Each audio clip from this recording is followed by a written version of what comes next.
Good afternoon, this is Airpost Creations 2021. This is my Shaman Oracle reading for this new week. Today is Tuesday, and I'm reading for Leo, Virgo, Libra, and Scorpio. And this reading here is for Virgo. Welcome, Virgo. The first card is from the magical Nordic tarot deck, and it is the Sun. On the card, we see a boy and a girl sitting together happily, building a snow castle, while the sun, synonymous with happiness, shines brightly in the sky. Innocent and filled with childlike wonder, the children are completely content in their own little paradise. There are squirrels representing fun and playfulness, and they can be seen dancing around in the background, while beautiful flowers, symbolizing joyful times, sway around them in harmony. The children are dressed in cozy garments, signifying the warmth of their loved ones, and the children, they are surrounded by love and by happiness. The message is here to say I am happy and successful, and the meaning of the card is that the sun is a card of family and happy occasions. It marks a joyful period in your life when you can pop open the bubbly and celebrate with your friends and your loved ones. Pregnancies and births are both possible, and it can predict a vacation abroad or time spent with children. Reunions with childhood friends and long-lost relatives are also likely, and an estranged couple could rekindle their love as well. A vacation or a wedding overseas may lead to love for singles, while a proposal might be on the way for some. The Mythic Goddess Tarot card is the Seven of Pentacles, and that one is about growth and perseverance. And the meaning of the card is rewards. The Seven of Pentacles indicates that you have been working hard and that it is paying off. The card suggests that you have put a lot of effort and determination into whatever you want to achieve. You understand the value of putting in time and energy now for a long-term reward. This is reaffirming your vision and helping to show that you are on the right path. There may be obstacles, but just because something is difficult, that does not mean that you should give up. If you feel like a failure, it reminds you to look at a bigger picture and to know how far you have come. It may be that you need to take some time and to reassess, but do not give up. One more push and you will get there. The Dungeons and Dragons card is next, and the Dungeons and Dragons, the deck here is based on the computer game with the same name. Out came the Five of Intelligence, saying that the ways in which competition breeds conflict and divides us is creating some suffering. And the special message here is that the adventurers encounter two nobles fighting over a magical but cursed item. The Path of Light card is the Clear Endeavor, and it's the Beyond Pleasure. The next card is Beyond Pleasure. You should enjoy the material world and all it has to offer while ensuring that through moderation you do not become habituated or reliant upon it, for such things can only provide momentary satisfaction, is the message. So remember that the only thing that can provide lasting fulfillment and nourishment is communion with the soul. This fact is that everything in the material universe is transient. All physical things, they go through the same process. They come into existence. They exist in a state of constant flux and change for a time until ultimately they cease to be. The Buddha referred to this as impermanence, and it is one of the primary doctrines of Buddhism. The Buddha taught that as the physical world is impermanent, it can never truly satisfy us, as it is destined to change. The material world that we take in through our senses is so bright and so shiny, so novel, so alluring, and therefore so difficult to resist. The 21st century human suffers from chronic overstimulation. With the advent of the internet and the smartphones, the humans now have access to a constant supply of information and entertainment. Anytime we are bored or restless for a split second, we can pick up our phone, check something, and get a quick satisfaction. This has us coming back again and again, just as any addiction does.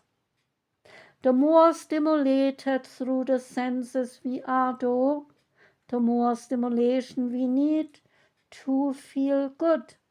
Eventually, our baseline dopamine level becomes so high that no level of sensory bombardment can make us feel satisfied, and instead we feel anxious, indifferent, and depressed more frequently.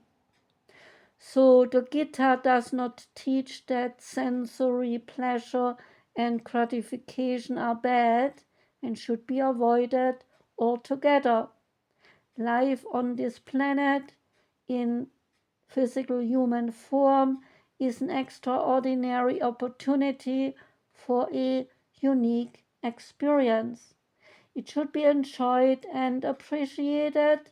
However, we should do so while remaining aware of the intoxicating and sticky quality of the sensory world. We need to remember always that it is easy to become lost in this web. So the Gita reminds us that while we are enjoying the sensory world, we need to be ever mindful that we do not become habituated, addicted, and dependent upon it. For if this occurs, we are no longer free. We are in bondage. We are a slave to our physical desires, and unending suffering will happen. Anything done excessively can become a poison and a problem. Even the things we would normally think are good for us.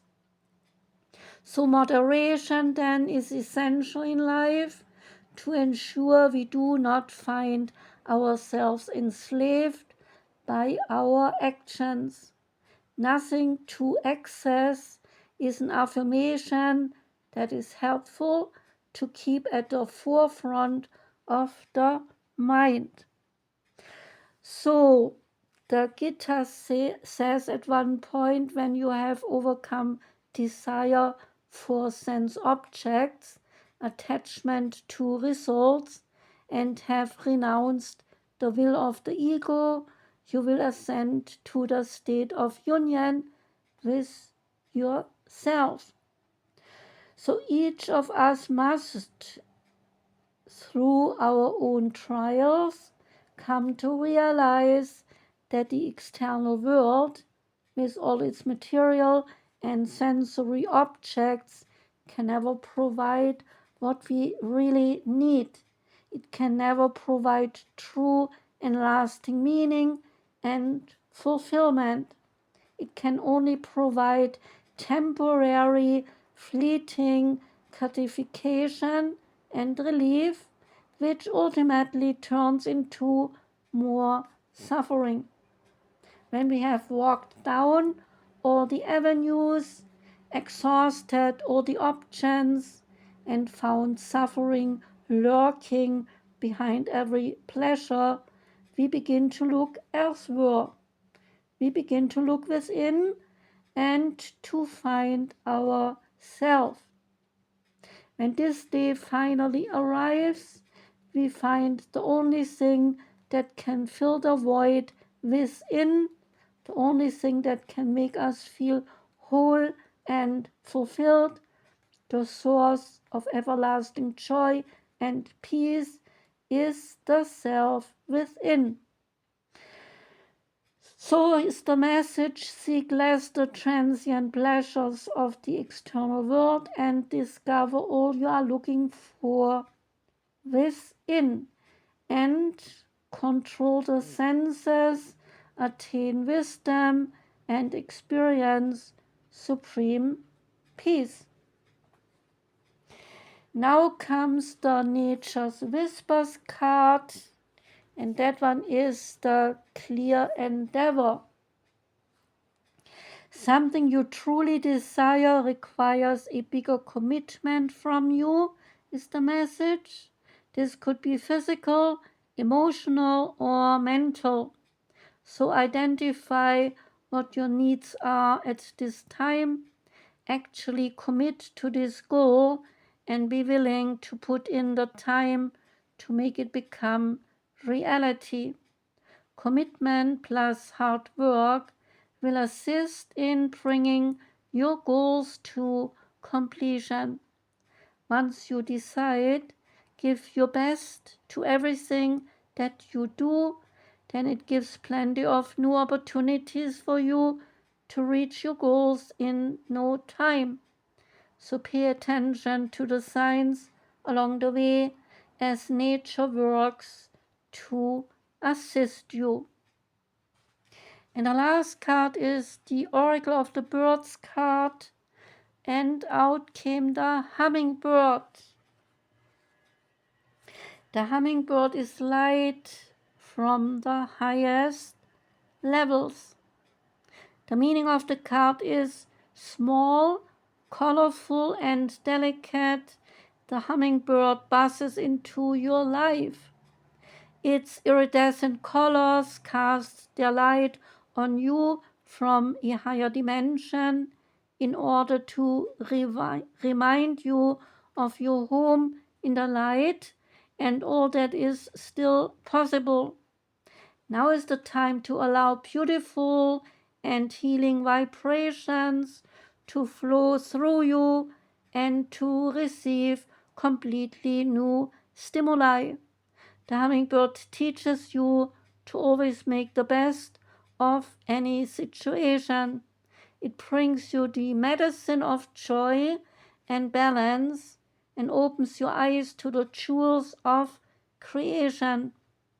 The magic feathers of the hummingbird, they say to you, like a flying jewel, I buzz through the air. My wings, they glow magenta, light green, orange, and golden, white like the nectar of the skies, outshining the plumage of many other colorful birds. Sparkling like 1,000 colorful gems, I remind you to live a life of beauty, diversity, and harmony. I am an ambassador of the heart. Radiant pink, my light streams from the highest plains into your heart, born of a beauty not of this world. Rapid movements of light push towards you with each beat of my wings, purifying and charging your light field and raising the vibration of your light body. In a buzzing flight, I do horizontal figures and referring to eternal life and the perfecting of the human being. I connect you with the realm of nature and the wisdom of the stars. More meanings are it brings new impulses, has extraordinary abilities, shows the fifth dimension, speaks the light body, speed of light, ascension to show you the way and to bring you the golden age. See this affirmation. I remember clearly why I came here. I carry the love and the light of the new golden age within me, and it guides me. That was your reading, Virgo. Thank you for listening. I do wish you a beautiful whole week. I'm sending my love out to you. Take care and goodbye.